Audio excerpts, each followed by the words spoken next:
이 선물에 관해서는 좀 다른 얘기가 준비되어 있는데 윤석열 대통령이 지금 설 선물을 각지 전국에 있는 모든 인사들에게 보냈습니다.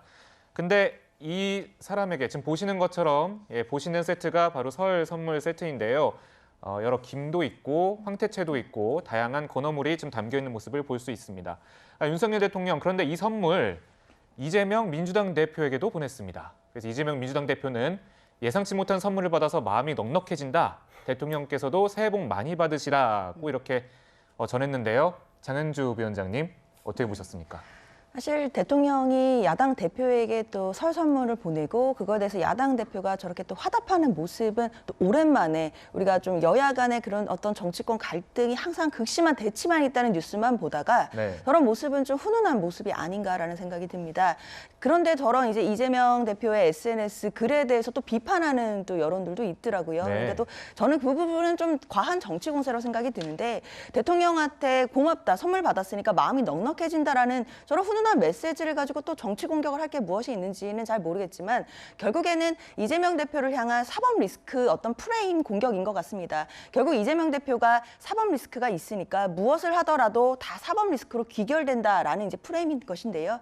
사실 대통령이 보내준 선물에 대해서 감사하다라는 인사 화답하는 것조차도 사법 리스크와 연결지어서 뭐 잘못한 게 있으니까 이제라도 뭐 그렇게 뭐 좀 화답하는 것이냐 뭐 이런 식의 공격은 사실 좀 옳지 않다고 생각하고 이재명 대표가 신년 기자회견에서도 또다시 영수회담을 제안을 했습니다. 대통령에게 만날 수 있다는 제안은 항상 열려 있는 것이고 그리고 대통령도 야당 대표나 야당 지도부를 아직까지 만나지 않으셨거든요. 사실 여소야대 국면에서 우리가 여야가 협치해서 국회에서 뒷받침해 줘야 될 것들이 많이 있는데 신년에는 좀 협치하는 모습을 보여줬으면 하는 것이 국민 모두의 바람인 것이고 사실 저런 작은 메시지일지 모르겠지만 저런 지점에서부터 더 여야 간에 풀어나가는 것 그리고 대통령실과 야당 대표 간의 어떤 묵은 감정들이 해소될 수 있는 것도 저런 작은 메시지부터 시작할 수도 있는 것이거든요. 그렇기 때문에 국민의 한 사람으로서 좀 여야 간에 이번 이제 봄이 오고 따뜻해지면 좀 훈풍이 불었으면 어떨까라는 기대도 좀 보내봅니다. 네, 사실 이동 의원님, 그 대통령이 제일 야당 대표에게 선물을 보내는 게 이례적이라고 볼 수는 없을 텐데 이재명 대표가 예상치 못한 선물이다 이렇게 말을 했기 때문에 이런 해석들이 좀 나오는 것 같거든요. 좀 어떻게 보셨습니까? 그렇죠. 저도 바로 뭐 굳이 지적한다면 그 점을 지적하고 싶은데 국회의원이죠. 이재명 대표는. 그리고 야당 대표입니다. 그런데 어떻게 선물을 안 보내겠습니까? 15,000명에게 전국에서 보냈거든요. 그래서 그 가운데는 야당 의원도 포함되어 있고 언론사도 포함이 되어 있습니다. 언론사 간부들한테 보냈는데 아마 지금 많은 언론이 지금 윤석열 그 대통령에게 굉장히 그 비판적이고 부정적인 기사를 많이 쓰지 않습니까? 그렇다고 거기 선물 안 보냅니까? 다 보냅니다.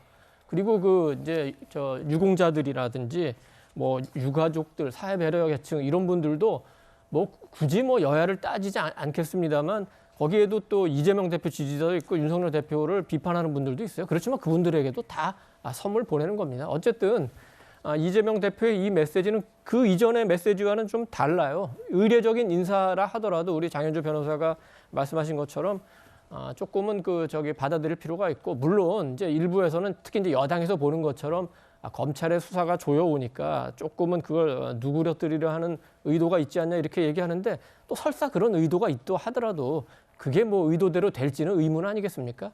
그러니까 이제 설날 앞두고 선물은 그냥 선물로서 좋은 마음으로 주고 좋은 마음으로 받고 이렇게 하면 될 것 같습니다. 네. 네, 이재명 대표는 지난주 내내 윤 대통령을 향해 날을 세웠던 터라 국민의힘에서는 이 대표의 감사 인사를 표면대로 받아들이지 않는 모습입니다.